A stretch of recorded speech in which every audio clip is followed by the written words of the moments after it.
Hi అండి. నమస్తే. Welcome back to our channel. ఇవాల్టి మన రెసిపీ వచ్చేసి లివర్ కర్రీ. జనరల్‌గా మనం లివర్ ఫ్రై చేసుకుంటాం కదా! అలా ఫ్రై చేసుకుంటే లోపల వరకు ఉప్పు, కారం అనేది సరిగ్గా వెళ్ళదు. పైన కొంచెం ఉప్పు, కారం తెలిసినా కానీ లోపల కొంచెం మాత్రం చప్పగా అనిపిస్తుంది. ఇలా కర్రీలా చేసుకోండి చాలా టేస్టీగా ఉంటుంది. లోపల వరకు కూడా ఉప్పు, కారం అనేది వెళ్తుంది. టేస్ట్ అనేది పర్ఫెక్ట్‌గా తెలుస్తుంది. ఇప్పుడు దీని ప్రాసెస్‌ని చూద్దాం. ఇప్పటివరకు మన ఛానల్‌ని సబ్స్క్రైబ్ చేసుకున్నట్టయితే తప్పకుండా సబ్స్క్రైబ్ చేసుకోండి. ఇప్పుడు ఒక అడుగు మందంగా ఉన్న గిన్నెను పెట్టుకొని అందులో 4-5 స్పూన్స్ వరకు ఆయిల్‌ని వేసుకోవాలి. మీరు తీసుకునే లివర్ క్వాంటిటీని బట్టి ఈ ఆయిల్‌ని అడ్జస్ట్ చేసుకోండి. అలాగే 2 మీడియం సైజ్ ఆనియన్‌ని చిన్న ముక్కలుగా కట్ చేసి ఇందులో వేసుకొని ఎర్రగా వేయించుకోండి. అలా ఎర్రగా అయితేనే ఏ నాన్ వెజ్ కర్రీ చేసినా కానీ చాలా టేస్టీగా ఉంటుంది. ఇందులోకి ఇప్పుడు ఓ రెమ్మ కరివేపాకును కూడా వేసి ఓ 2 నిమిషాలు ఫ్రై చేసుకోండి. ఇలా కొంచెం ఆనియన్ కలర్ చేంజ్ అయిన తర్వాత ఓ స్పూన్ వరకు అల్లం వెల్లుల్లిపాయ పేస్ట్, అలాగే 1 స్పూన్ పసుపును కూడా వేసుకొని అల్లం వెల్లుల్లిపాయ పేస్ట్ పచ్చి వాసన పోయేంత వరకు ఫ్రై చేసుకోవాలి. నాన్ వెజ్ కర్రీస్ చేస్తున్నామంటే అల్లం వెల్లుల్లిపాయ కాస్త ఎక్కువగా వేసుకుంటేనే టేస్ట్ అనేది చాలా బాగుంటుంది. ఇప్పుడు ఇలా మొత్తంగా కలుపుకున్న తర్వాత ఒక స్పూన్ వరకు మసాలా పొడిని వేసుకోండి. మసాలా పొడిని మనం నాన్ వెజ్ కర్రీలో పోపులో వేసినట్టయితే చాలా టేస్టీగా ఉంటుంది. ఆయిల్‌లో కొంచెం ఫ్రై అవుతుంది కదా! ఆ ఫ్లేవర్స్ అన్నీ కరెక్ట్‌గా తెలుస్తాయి. టేస్ట్ అయితే చాలా టేస్టీగా ఉంటుంది. ఇప్పుడు ఇలా ఫ్రై అయిన తర్వాత ఇందులోకి నేను ఒక లివర్ సెట్ కంప్లీట్‌గా తీసుకున్నాను. జనరల్‌గా మనకి లివర్ సెట్ అంటే లివరు అలాగే లంగ్స్ కూడా ఇస్తారు. ఇలా చిన్న చిన్న ముక్కలుగా కట్ చేసుకొని ఓ 5 నిమిషాలు వాటర్‌లో నానబెట్టుకుంటే దాంట్లో ఉండే బ్లడ్ మొత్తం బయటకొచ్చేస్తుంది. మనం ఎంతసేపు నానబెట్టినా లివర్‌లో ఖచ్చితంగా బ్లడ్ అనేది ఉంటుంది. అందుకే మనకి లివర్ కర్రీ చేస్తే కొంచెం నల్లగా అవుతుంది కర్రీ. చూసారు కదా! ఇలా చిన్న ముక్కలుగా కట్ చేసుకొని రెడీగా పెట్టుకోండి. కొంచెం నీట్‌గా వాష్ చేసుకోవడం అనేది చాలా ఇంపార్టెంట్. ఎందుకంటే బ్లడ్ ఉంటుంది కదా! అది రీజన్. సో, ఇలా మొత్తంగా వాష్ చేసుకున్న ఈ లివర్‌ని ఇందులో వేసుకొని ఓ 2 నిమిషాల పాటు ఇలా కలుపుకుంటే సరిపోతుంది.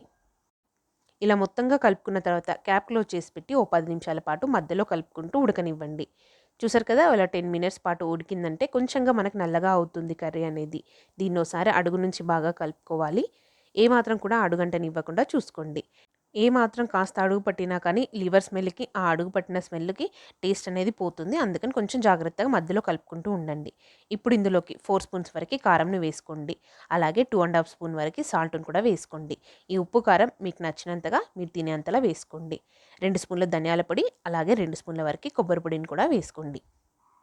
మనకి ఫ్రైగా కావాలి అనుకుంటే ఇలా పొడులన్నీ వేసుకున్న తర్వాత ఓ 10 నిమిషాలు మనం ఇలా కలుపుకుంటూ ఫ్రై చేసుకుంటే డ్రై రోస్ట్ లాగా అయిపోతుంది. అదే మనకు కొంచెం లిక్విడ్‌లా కావాలి అంటే మాత్రం దీంట్లో కొంచెం వాటర్ యాడ్ చేసుకోవాల్సి ఉంటుంది. ఇప్పుడు ఇలా మొత్తంగా ఉప్పు, కారంనంతా కూడా లివర్‌కి బాగా పట్టించి కలుపుకున్న తర్వాత క్యాప్ క్లోజ్ చేసి పెట్టి ఒక 5 నిమిషాలు మాత్రమే ఉడకనివ్వండి. ఇలా ఓ 5 నిమిషాలు క్యాప్ క్లోజ్ చేసి ఫ్రై చేశామంటే ఆయిల్ అనేది పైకి తేలుతుంది. లివర్ కూడా చక్కగా ఫ్రై అయిపోతుంది. చూసారు కదా! ఈ స్టేజ్‌లో ఉన్నప్పుడు ఫ్రైగా కావాలి అనుకుంటే స్టవ్ ఆఫ్ చేసి సర్వింగ్ చేసుకోండి. లేదు మనకు కొంచెం కర్రీలా కావాలి అంటే మాత్రం కాస్త వాటర్‌ని యాడ్ చేసుకోవాలి. అది కూడా పక్కన వేరే స్టవ్ మీద వేడి నీళ్ళని పెట్టుకోండి. వేడి నీళ్ళని మాత్రమే యాడ్ చేసుకోవాలి. చూసారు కదా! నేను చెప్పినట్టుగానే లివర్ అనేది ఈ స్టేజ్‌లో కరెక్ట్‌గా ఉడికిపోతుంది. కాకపోతే ఏంటంటే మనకి లోపల వరకు ఉప్పు, కారం అనేది ఎళ్ళది. కాస్త చప్పగా ఉంటుంది. నార్మల్‌గా మనకి సైడ్ డిష్‌లా తినాలి అనుకుంటే మాత్రం ఇలా ఉన్నప్పుడు స్టవ్ ఆఫ్ చేసుకుంటే సరిపోతుంది. మనం కొంచెం కర్రీలా చేసుకోవాలనుకుంటున్నాం కదా! అందుకని కాస్త వేడి నీళ్ళు ఒక చిన్న కప్పు వేడి నీళ్ళు పోసుకుంటే సరిపోతుంది. అది కూడా మనం కంప్లీట్‌గా ఉడకనివ్వడానికి మాత్రమే. మరీ ఎక్కువ గ్రేవీ అయితే ఏం చేసుకోవట్లేదు. ఇప్పుడు ఇలా వాటర్‌ని వేసుకున్న తర్వాత కాస్త పైనుంచి కొత్తిమీరని కూడా వేసుకొని క్యాప్ క్లోజ్ చేసి పెట్టి ఒక 5 మినిట్స్ పాటు ఉడకనివ్వండి. ఇది ఇలా 5 మినిట్స్ ఉడికిందంటే ఆల్మోస్ట్ మనకు చిక్కబడుతుంది. కొంచెం గ్రేవీ అనేది థిక్‌నెస్‌ని అడ్జస్ట్ చేసుకునేంత వరకి ఉడికించుకుంటే సరిపోతుంది. చూసారు కదా! ఇలా ఉంటుంది మనకి. కొంచెం వాటర్‌నెస్ అనేది మనకు తెలుస్తుంది కదా! మరొక 5 మినిట్స్ మనం క్యాప్ ఓపెన్ చేసి ఉడికించామంటే కాస్త చిక్కబడుతుంది. ఆయిల్ కూడా పైకి తేలుతుంది. అలాగే లివర్ ముక్కలు కూడా ఇలా పైకి తేలుతాయి. ఇప్పుడు ఇలా స్టేజ్‌లో ఉన్నప్పుడు ఓ 2, 3 సార్లు అడుగు నుంచి బాగా కలుపుకొని థిక్‌నెస్‌ని కొంచెం అడ్జస్ట్ చేసుకోండి. చూసారు కదా! మనం క్యాప్ ఓపెన్ చేసి పెట్టడం వల్ల కొంచెం గ్రేవీ అనేది చిక్కబడుతుంది. ఇప్పుడు ఈ స్టేజ్‌లో ఉన్నప్పుడు స్టవ్ ఆఫ్ చేసి ఓ 5 మినిట్స్ తర్వాత సర్వింగ్ బౌల్‌లోకి తీసుకుంటే లివర్ కర్రీ అనేది రెడీ అయిపోయింది. చూసారు కదా! టేస్టీగా ఉండే లివర్ కర్రీని ఎలా తయారు చేయాలో. మీరు కూడా ఇంట్లో ఈ లివర్ కర్రీని ట్రై చేసి ఎలా వచ్చిందో నాకు కామెంట్ సెక్షన్‌లో చెప్పండి. అలాగే ఈ వీడియో గనుక మీకు నచ్చినట్లయితే లైక్ చేయండి, షేర్ చేయండి. మరిన్ని మంచి మంచి రెసిపీస్ కోసం అమ్మతో వంట ఛానల్‌ని తప్పకుండా సబ్స్క్రైబ్ చేయండి. Thank you.